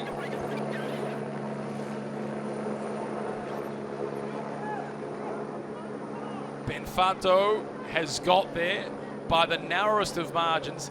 Kennett in second position, Jones in third, and Yusuf Rugugi in fourth position, Boris Verlet in fifth place. So Dylan Kennett will move into the orange jersey as the new overall race leader.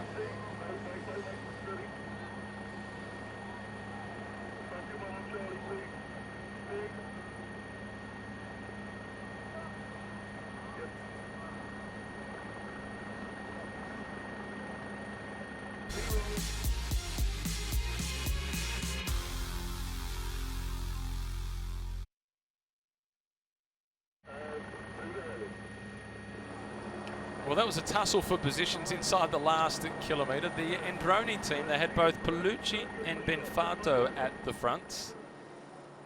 And the rider that we're looking at now is Benfato, who has won the stage, number 11. Debriefing on with his teammates on how he managed to get it done.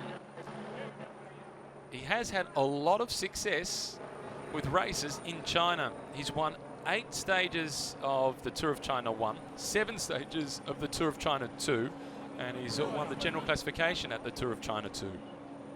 That was in 2016 that he won there. And earlier on this year, he was a stage winner at the Tour of Langkawi, and this victory today is his 21st victory in a UCI race.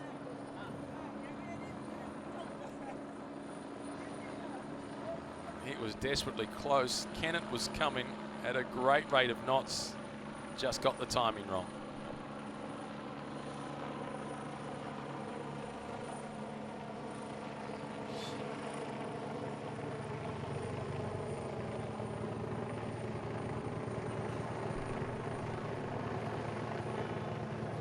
And the Burgos BH team in the purple colours. Their sprinter, Penal there, finished in 10th position.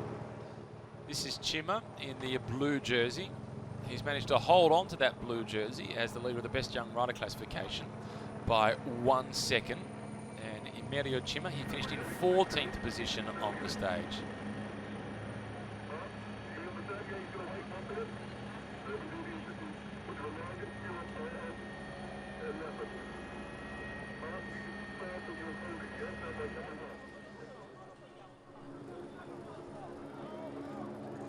The former Colombian national champion, Roldan, who we saw quite a bit of throughout today's stage. He broke away on his own, got up to a maximum lead of 34 seconds.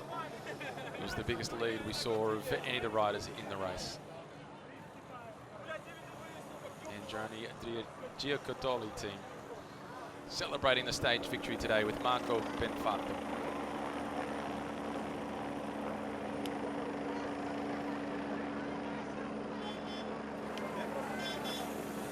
And smartly, the Androni Giocattoli team, they didn't do any of the pacemaking throughout the stage. They just waited patiently, hid themselves in the peloton, and it was only in the last kilometre that we really saw them anywhere near the front.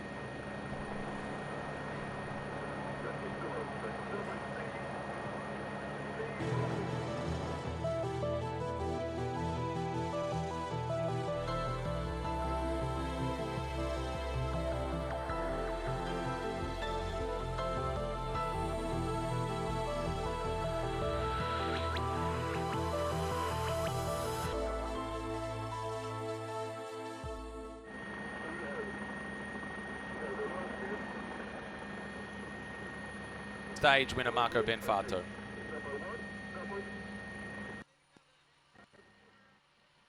Marco, super job today. The perfect result, the perfect beginning for you and your team. How much did you want the win today?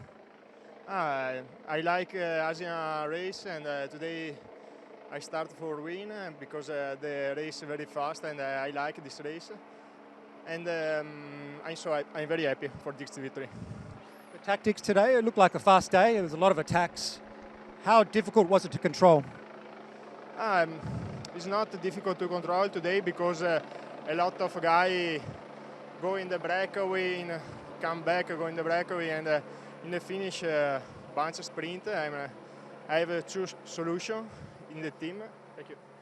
And today I sprint, and possible after tomorrow sprint Matteo or me, or I don't know.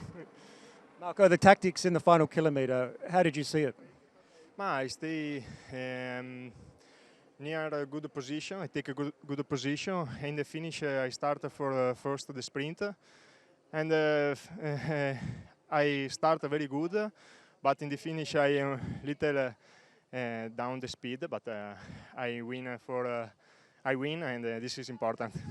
And the confidence, you said it's important, but going ahead for the next few days, you're confident of getting more victories?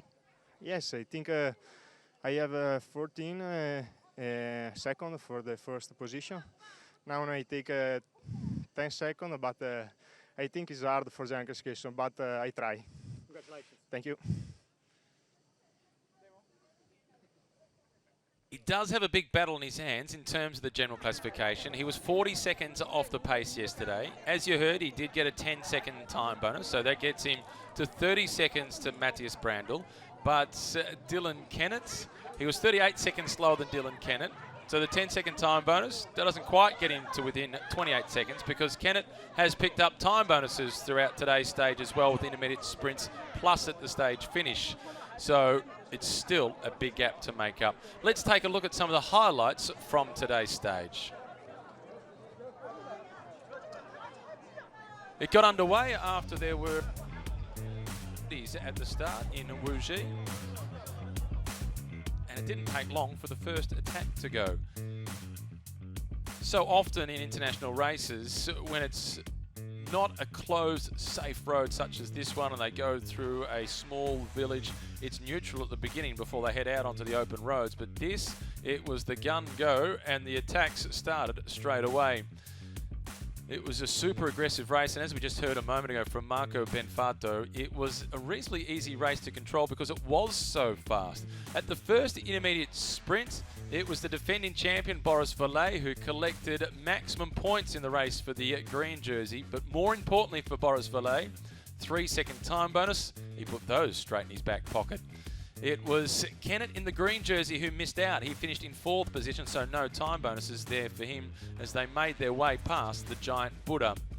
Then on to the second of the intermediate sprints. After a group of attacks, there was one rider off the front, a few mechanical problems as well further back down the road. This is Liu who had the mechanical problem, and a bike change for him, ultimately finishing the stage on his own, but inside the time delay, so he'll be able to start the following stage. This was Roldan, who was off the front for quite a while by himself. At one point out to a lead of 34 seconds. He collected the maximum points and time bonus at the second of the intermediate sprints. 3-second time bonus for him, but not too much to shout about given his result in the opening prologue from yesterday's stage. Moves him ever so slightly closer to the race lead, but no great threat. The more significant was the sprint for second place as the Kiwi in the green jersey, Dylan Kennett. He won the sprint ahead of his teammate. It was Blake Quick who was the next best, but Kennett with the 2-second time bonus from this sprint moved himself into the virtual race lead by half a second ahead of the Austrian Matthias Brandl.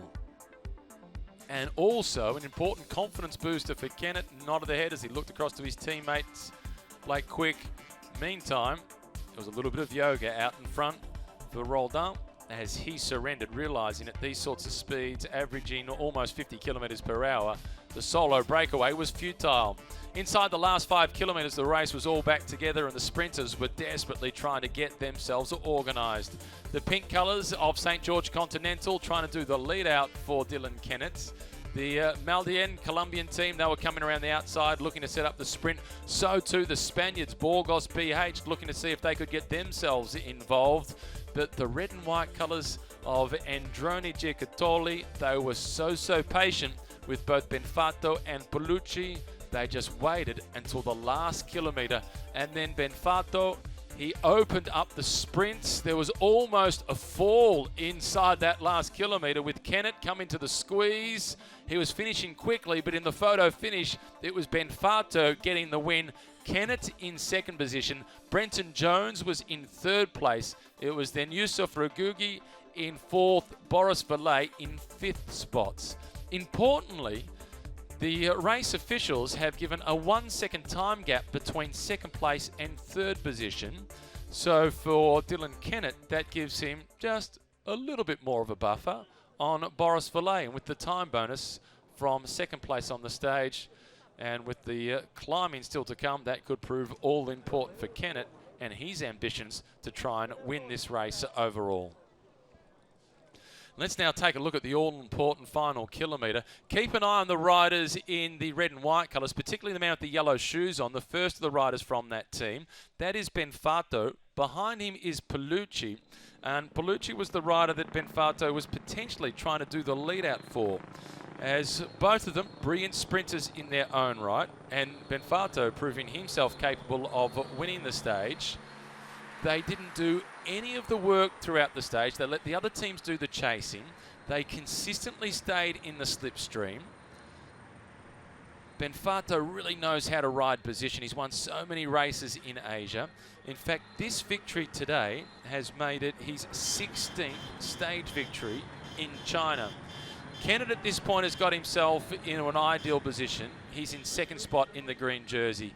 Now Benfato is coming forward with Palucci just behind him. Kennett steps out. He goes for the wheel of Benfato. A throw of the head by Palucci. He almost brings himself unstuck. Kennett tries to fight his way back, but Benfato has got enough to hold on, and he wins the stage. The big figure of Jones in the blue colours finishing in third spot, but a 1 second time gap given to Jones. It really shows that Benfato and Kennett were head and shoulders above the rest today, but that can all change tomorrow. Let's now head back down to Mark Fallahey. Third position. Are you happy with that? Yeah, I think normally the first stage of most Chinese races I've either crashed or not been on the podium, so I think it's a good start for me, a strong start for the team. Third place, we can improve on that. Looked like a really fast day out there. I mean, everyone's chasing the intermediate, the bonus seconds and so forth. Yeah, how was your day? Absolutely, I think I chose to sat in, save the legs for the finish. It paid off in the end, I guess. Third place on the podium's good. I had the legs in the finish, I was fast, but I knew the headwind. I had to come from behind. And I think 400 metres to go, I was still maybe 15th place being swamped, and I thought, no, wait your time. And 150, 200 metres to go, I stepped out and came around, but there was two guys faster than me today. The competition seems to be pretty fierce with the sprinters. There's some quality sprinters here. You must be confident, though, that you will get a victory before we leave. Yeah, look, I am confident. I think after today, there's a bit more confidence to know that I'm very close to the victory, and we'll try again tomorrow. There's 5 days to go. My team did really well in the finish to put me in a good place. We don't have lead-out men, but we've got strong guys who can sacrifice themselves, and I'm really motivated to finish it off. Well done. Thanks. Cheers. Calm response from Brenton Jones, and pretty positive given that he either crashes normally on races at the start in China, or he's not on the podium, so it's a pretty good outcome. This is Chima. He's the leader of the Best Young Rider classification. Here's a look at the fall inside the last kilometre. On the right-hand side, a touch of wheels and heavily over the top. That will hurt tomorrow morning. That will be a restless night's sleep, and it could have been a whole lot worse as well. It was just outside the last kilometre, so at that point they're probably doing 55 kilometres per hour, and no chance to put their hands out in that crash. That is a nasty fall. Let's hope that they're okay. Good to see riders picking themselves up so quickly after that crash. Well, Brenton Jones will be pleased that he's avoided the fall. Let's now take a look at the standings. The stage victory going to Marco Benfato. Ahead of Dylan Kennett was Brenton Jones in third position, followed then by Yusuf Regugi and Boris Valle, the defending champion, in fifth. Andrea Perron in sixth position. Zheng Zhang in seventh. Itmar Einhorn in eighth. It was Razim of Malaysia in ninth and Penalver in 10th for the Burgos BH team.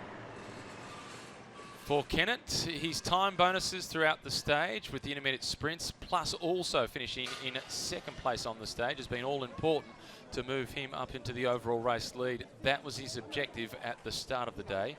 The team, they'll have to do a fair bit of the work throughout tomorrow's stage. Here is the green jersey. How are you feeling at the moment? It was the stage win the objective? You must be happy still, you've got the race lead. Yeah, well, today the plan was to try and win the stage. We had a bit of a mix-up in the first preem, and I ended up coming pretty hot late, and that gave me confidence for the other sprints, and we got second and third in the second one. Then in the end, it was a pretty hectic run into the finish because it was quite slow up until 5K to go, and it was like a blooming, last kilometre of a track race. It was crazy, and so many close crashes, and then when I got jumped in the finish and I come across and I couldn't believe I was coming up so quick at the finish. I tried the big bike lunge, almost crashed myself, and I think he held on by like a centimetre or two. It was very close. So no, the team's really happy, and looking forward to the rest of the week. And just going forward, obviously stage win is the objective. But what about the overall win? Is that realistic? And stage 5 is very tough. I think so. Like Last year it was quite a hard day before the hill, and I just wasn't feeling good. So yeah, I think it definitely is for the tour. Yeah. Yeah, well done, and we'll see you tomorrow. Thank you. Yeah, thank you. Sorry about that. Yeah, that's right. No. Normally you do 3 questions and. Yeah.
Bisogna aspettare quello che ha fatto secondo, al controllo. No? È qua. No, è andato al controllo. Backstage, ready to go for the podium presentations. Brenton Jones from Delco Marseille, third on the stage. Sitting alongside Cima, Mario Cima, who was 14th on the stage. But he is the wearer of the blue jersey as the best young rider.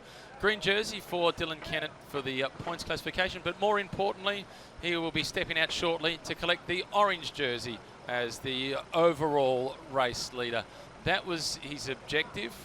His objective was also to win the stage, but the race leader's jersey was also high on his list.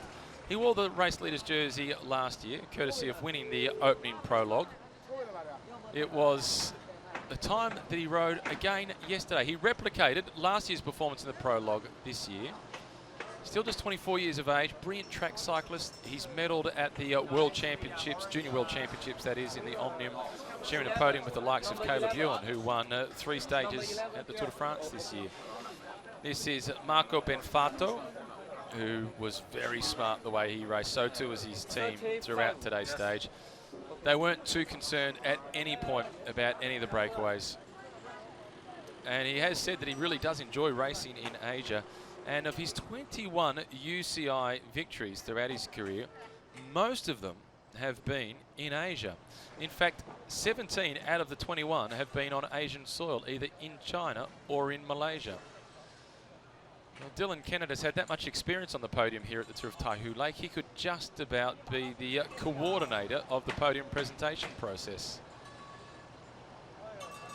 His team's sports director, Brett Dutton, who was a 3rd place finisher at the Olympic Games in Seoul in 1988, has said that he's going to try and help Dylan Kennett get himself organised to make the Kiwi team to go to the Olympics next year.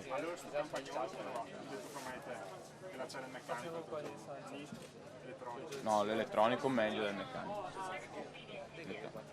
Il meccanico, quello che c'è in allenamento, quando fa le volate... Cima debriefing with Benfato. Sounds like he had a small mechanical problem, or electronic mechanical problem, Cima, with his gears throughout that sprint. Jones in the middle. Tuned out to their conversation, focused on tomorrow's stage, another opportunity for him to be able to try